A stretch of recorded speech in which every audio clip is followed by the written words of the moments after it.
but talk to me a little bit about what role racism played in the areas that you covered.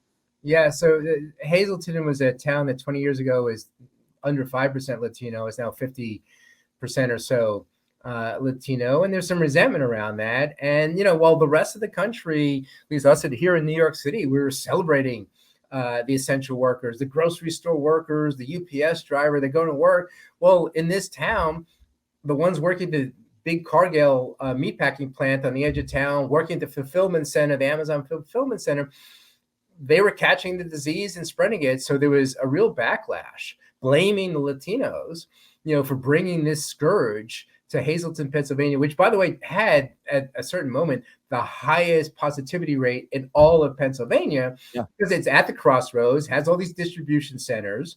The Amazons of the world were not taking it seriously early on.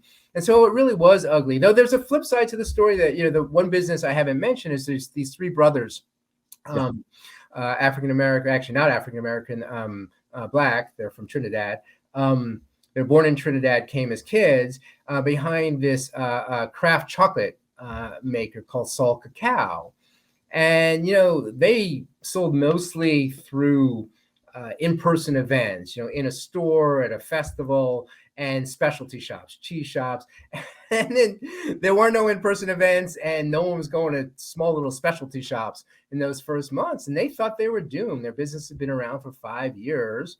They thought they were doomed, but then, the horrific murder on film or videotape of George Floyd, and that just changed it for them. There was all this awareness, this racial recognition, and they got all this attention. Wow.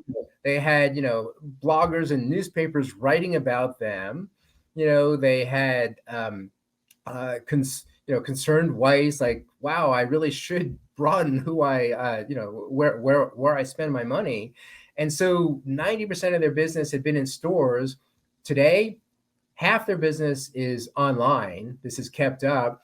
And most of the rest is corporations. Again, two things about that. One, the creativity, the nimbleness that they kind of shifted completely their business model, but also, a nice outgrowth for a horrific.